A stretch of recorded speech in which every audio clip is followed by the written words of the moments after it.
Update. My sister-in-law was jealous that I would give my mother-in-law grandchildren before her, so she locked me in the closet. I woke up in the hospital, and she begs for forgiveness and she said it was just an innocent joke. Part 2.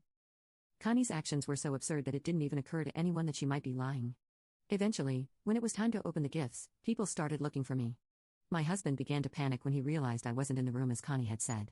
Thankfully, he had the good sense to check the supply closet, and that's where he found me, unconscious on the floor. He didn't waste a second before calling an ambulance to take me to the hospital because he thought something serious had happened, and I had fainted due to some pregnancy-related complication. Even after being splashed with cold water, I hadn't woken up. Our families followed us to the hospital in their cars, while my sister stayed behind to manage the guests. When I regained consciousness, no one questioned why I had been in the supply closet, even though I am the type of person who refuses to enter such a small and narrow space unless there's daylight. I had been unconscious for about 10 minutes. When I woke up in the hospital, which fortunately is just a few minutes away from our house, they ran some tests before telling my family that there was nothing to worry about. I had simply fainted because I had probably been in a very stressful situation, and my blood pressure had dropped to a dangerously low level. This wasn't surprising since I had been having a lot of issues with my blood pressure ever since I became pregnant, with constant fluctuations. I suppose the claustrophobia and panic attack must have somehow triggered it, causing me to faint and remain unconscious for a full 10 minutes. After I regained consciousness, they took me home, and my sister made sure all the guests were served food and reassured them that I was completely fine so they wouldn't worry.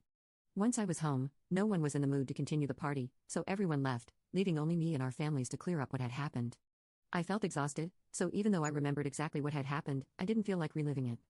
I just wanted everyone to leave so I could sleep. But fortunately for me, my friends who had been talking to me before I left the room with Connie had overheard our conversation. They knew that Connie was the one who led me out of the room and into the closet, so it was most likely she was responsible for what happened.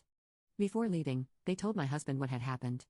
They didn't disturb me that night, but the next morning, I found out from my husband that he had confronted Connie before the family left, while I was resting in the bedroom. They had been arguing in the living room, with our families present. Connie kept denying having anything to do with locking me in the supply closet. She claimed that she had gone with me to the room to apologize for always being cold and a bit mean to me, and apparently, we had reconciled.